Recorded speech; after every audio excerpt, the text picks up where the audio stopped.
Hello students, मैं हूं Ashok Patel and आज से हम एक नई वीडियो लेक्चर सीरीज स्टार्ट करने जा रहे हैं जिसमें 11th का मैथ्स हम करवाएंगे और उसमें आज से हम चैप्टर 1 स्टार्ट करने जा रहे हैं। So first of all chapter number 1 है सेट। तो उसमें हम उसकी डेफिनेशन से स्टार्ट करते हैं कि सेट क्या होता है। तो सेट की डेफिनेशन देखिए, collection of well defined objects is called set. तो यहाँ पे देखो स्टूडेंट्स, ये वेल डिफाइंड ऑब्जेक्ट्स का मतलब क्या हुआ वो आपको नहीं समझ में आ रहा, तो ये देखिए हमने कुछ यहाँ पे एग्जांपल्स लिए, उससे आपको क्लियरली समझ में आ जाएगा। The collection of boys in a classroom. तो देखो, क्लास में जो बॉयज हैं उसका कलेक्शन अगर हम ले रहे हैं तो वो सेट होगा कि नहीं। तो यहाँ पे देखो, वेल डिफाइंड का मतलब क्या हुआ कि वो चीज पर्सन टू पर्सन वेरी नहीं करेगी, तो उसको हम वेल डिफाइंड बोल सकते हैं। जैसे कि ये the collection of boys in a classroom, suppose वो क्लासरूम में 15 बॉयज हैं, तो वो आप फर्स्ट पर्सन से पूछोगे कि क्लास में कितने बॉयज हैं तो वो बोलेगा 15। सेकंड पर्सन को पूछोगे तो भी वो वही बोलेगा 15। तो मतलब ये पर्सन टू पर्सन वेरी नहीं करेगा, तो इसको हम जरूर सेट बोल सकते हैं। तो ये जो कलेक्शन हुआ, collection of boys in a classroom, वो सेट होगा। फिर से समझिए कि वेल डिफाइन का क्या मतलब, कि वो पर्सन वेरी नहीं करेगा, इसको हम बोलेंगे वेल डिफाइंड। तो दूसरा ले लो example, the collection of good student in classroom. तो यहाँ पे देखो, गुड स्टूडेंट्स ये कोई पर्टिकुलर क्राइटेरिया नहीं होता है। कैसे, आप समझो कि अगर मैं फर्स्ट पर्सन को पूछूंगा कि भाई क्लास में से गुड स्टूडेंट, अच्छे बच्चे, तो वो बोलेगा कि मुझे स्पोर्ट्स वाले अच्छे लगते हैं, तो मैं स्पोर्ट्स वाले जो बच्चे हैं उसको अच्छे गिनूंगा। और दूसरा जो पर्सन है उसमें शायद स्पोर्ट्स में इंटरेस्ट नहीं है, तो वो जो पढ़ाई में जो बच्चे आगे हैं उसको चूज करेगा। तो मीन्स ये जो क्राइटेरिया हुआ गुड स्टूडेंट्स, वो वेल डिफाइंड नहीं होता, वो पर्सन टू पर्सन वेरी करेगा। और समझिए कि तीसरे पर्सन को पूछेंगे तो क्या बोलेगा, अगर वो स्पोर्ट्स में भी इंटरेस्ट नहीं रखता, पढ़ने में भी इंटरेस्ट नहीं रख सकता, तो उसको सिंगिंग में इंटरेस्ट है, तो वो ऐसे बच्चे ढूंढेगा कि जो सिंगिंग या तो कुछ कल्चरल एक्टिविटीज में अच्छे हैं। तो कलेक्शन ऑफ गुड स्टूडेंट्स वो सेट नहीं हो सकता इस हिसाब से। तीसरा देखिए, the collection of all odd integers.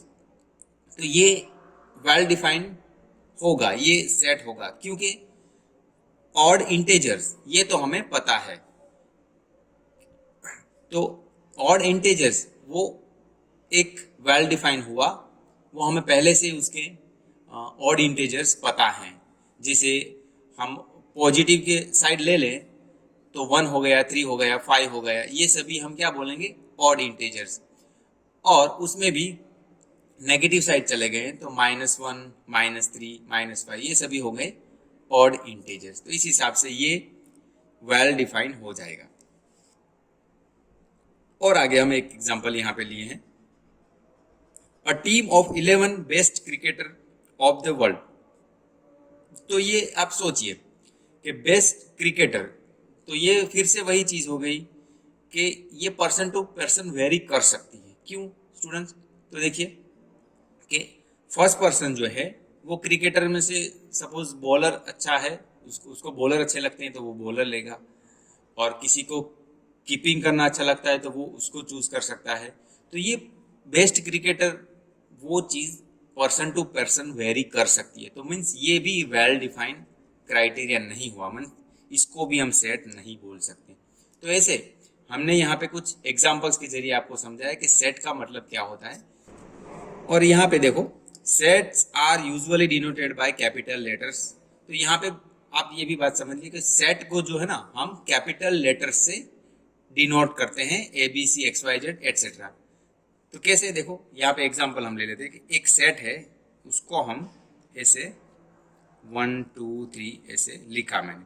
तो यहाँ पे देखो, ए सेट जो था, सेट उसको हमने नाम क्या दिया, कैपिटल लेट। तो इस बात की वो बात कर रहे थे कि सेट्स को डिनोट करने के लिए कैपिटल लेटर्स हम यूज करते हैं।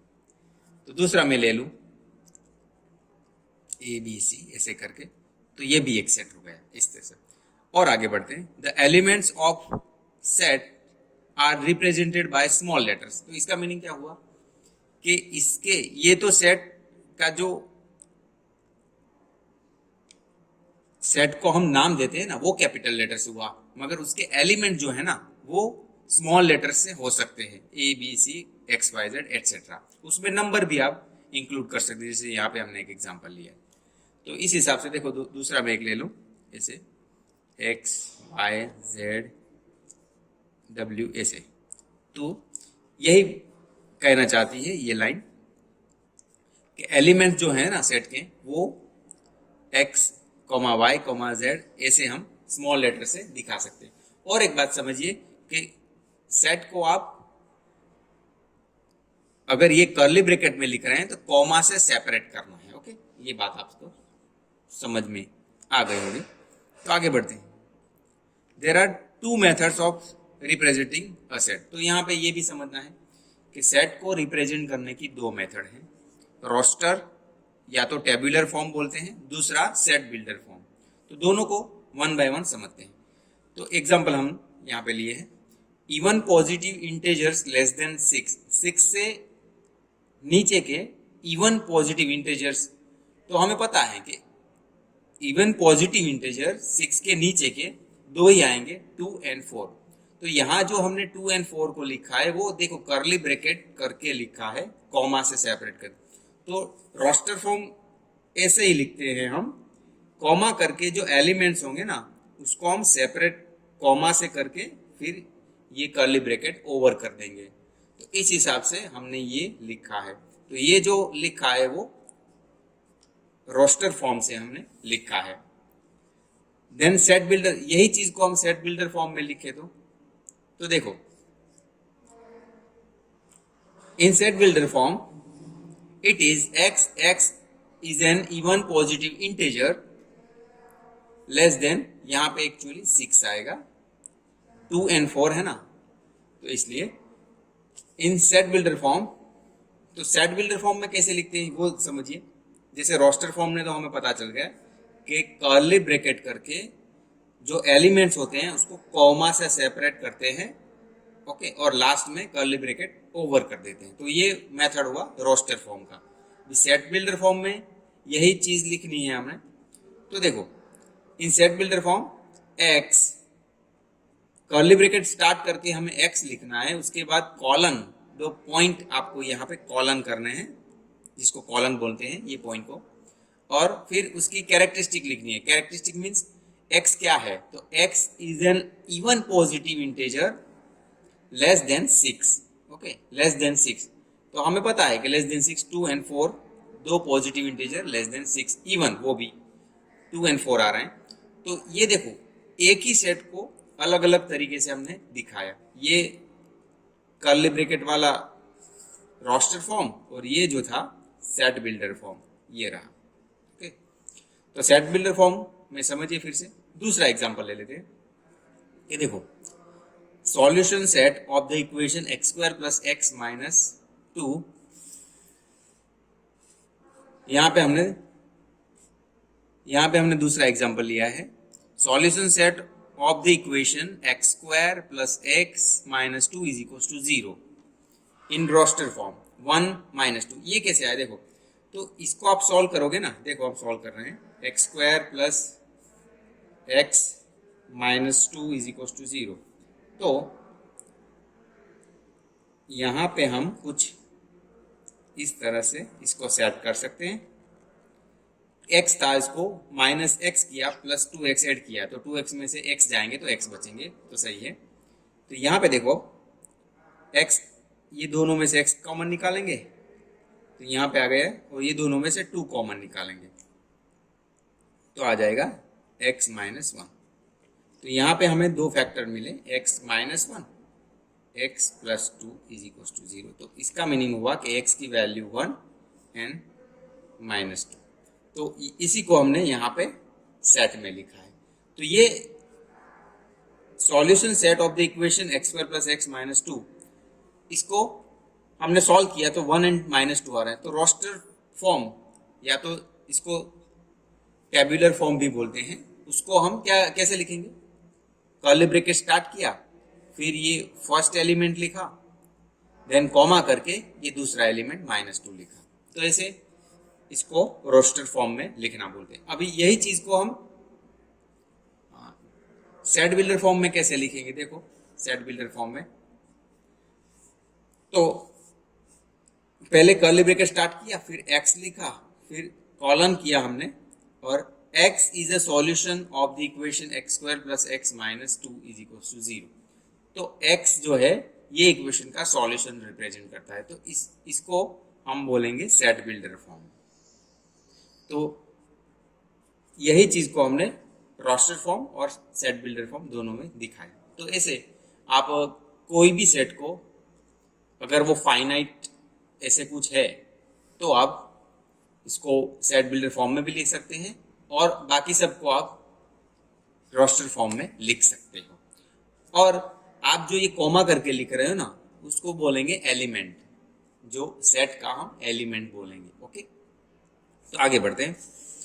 अब ये चीज है कि order is not important in this set. इसका मीनिंग क्या है? तो एग्जांपल से समझिए कि यहाँ पे मैंने एक सेट लिया है ABCD, ओके, और इसको अगर मैं ABCD ऐसे ऑर्डर में नहीं लिखूं, उल्टा कर दूं कुछ ऑर्डर, तो यहाँ पे मैंने क्या किया, वही सेट को B को आगे ले गया, A को पीछे, फिर ये D को यहाँ पे, C को इस तरह, तो इसे लिख सकता हूं। या तो फिर उसको भी हम सफल कर रहे हैं, तो DCBA मीन्स, इसीलिए ये लाइन है कि सेट में जो ऑर्डर होता है ना वो इंपॉर्टेंट नहीं होता। अभी ये भी एग्जांपल से आप नहीं समझे तो और एग्जांपल हम ले रहे हैं। तो देखो मैं ले रहा हूं यहाँ पे 1 2 3, तो देखो इसी को मैं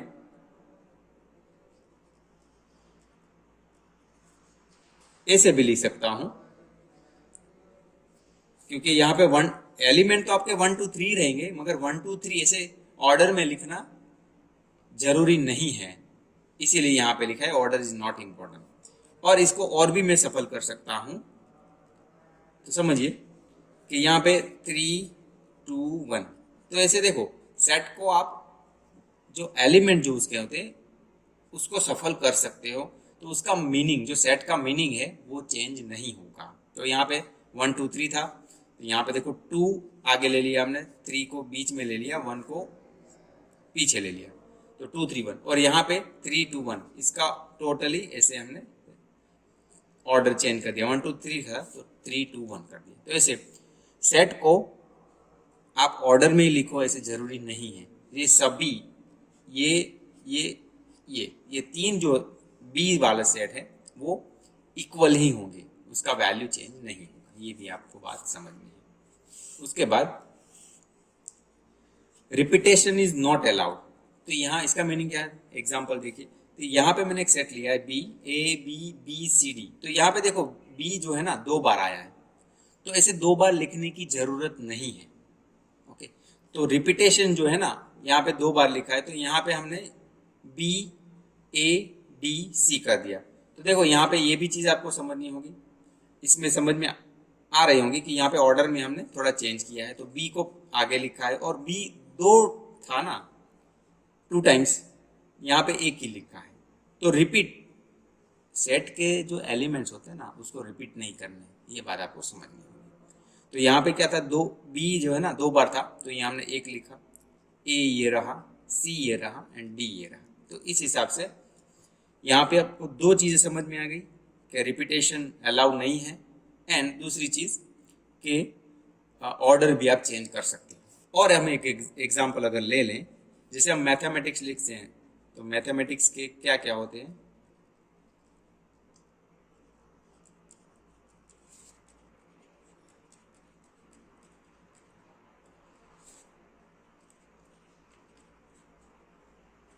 ये मैथमेटिक्स लिखने में जो यूज हुए कैरेक्टर वो हमने सेट में लिखे। तो यहाँ पे देखो M रिपीट होगा, A भी रिपीट हुआ, T भी रिपीट हुआ, E भी रिपीट हो रहा है। तो ये सभी चीजें रिपीट करने की जरूरत नहीं है। तो देखो इसको हम ऐसे भी लिख सकते हैं, एम ए टी आया, एच आया, ई आया, एम आ गया है देखो ऑलरेडी, तो वो फिर से लिखने की जरूरत नहीं, ए भी आ गया है, टी भी आ गया है, तो वो लिखने की जरूरत नहीं, सिर्फ जितने बचे हैं वो लिख दिए। तो इसमें देखो यहाँ पे कोई ये रिपीट नहीं हो रहे हैं, तो इसीलिए रिपीटेशन अलाउड नहीं होता सेट में, तो वो भी आपको चीज समझनी होगी। और एक एग्जांपल देखना है तो देख सकते हैं,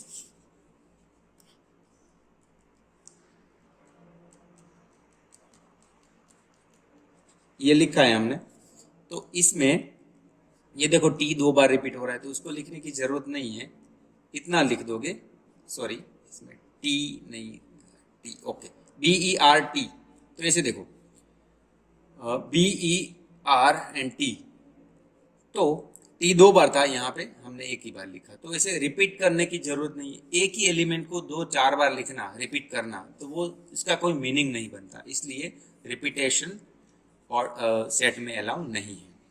ये सभी हमने समझ लिया। अभी हम एक एग्जांपल ले रहे हैं जिससे आपको थोड़ा और क्लियर हो कॉन्सेप्ट। तो ये देखिए एग्जांपल ये है, राइट दिस सेट 1/2, 2/3, 3/4, n 4/5, 5/6, 6/7। ये जो है ना वो रोस्टर फॉर्म में है, इसको हमने सेट बिल्डर फॉर्म में लिखना है। तो यहाँ पे आप सॉल्यूशन हम कर रहे हैं, तो यहाँ पे देखो ऊपर आप न्यूमरेटर का पोर्शन देखो 1 2 3 4 5 6, और नीचे उससे एक एक वैल्यू ज्यादा है, 1 है तो यहाँ पे 2 है, 2 है तो 3 है, 3 है तो 4 है, 4 है तो 5, 5 तो 6, 6 तो 7। तो हमें ये तो पता है कि सेट बिल्डर फॉर्म में कैसे लिखते हैं कि ब्रैकेट करके x लिखते हैं, फिर कॉलन करके x, अभी x में उसकी कैरेक्टरिस्टिक आएगी, तो कैरेक्टरिस्टिक क्या, is equals to x equal to, तो यहाँ पे पैटर्न कैसा बन रहा है, अगर हम सेट ऑफ नेचुरल नंबर्स की बात करें तो वो हमें पता है 1 से स्टार्ट होता है, तो वो हम एक सीक्वेंस ले सकते हैं, तो x हम नेचुरल नंबर से ले सकते हैं। अभी पैटर्न पकड़ते हैं, तो यहाँ पे 1 2 3 ऐसे हैं, उसके एक ज्यादा है नीचे, तो हम ऐसे कुछ लिख सकते हैं n/n+1, और n कहाँ से लिया हमने, नेचुरल नंबर से, set of natural numbers, and और यहाँ पे भी देखो n जो है ना उसकी लिमिटेशन 1 से 6 तक है, तो उसकी लिमिटेशन भी हमें यहाँ पे लिख देनी है। तो ये जो फॉर्म आ गया ना, ये था हमारा रोस्टर फॉर्म, ये आ गया हमारा सेट बिल्डर फॉर्म।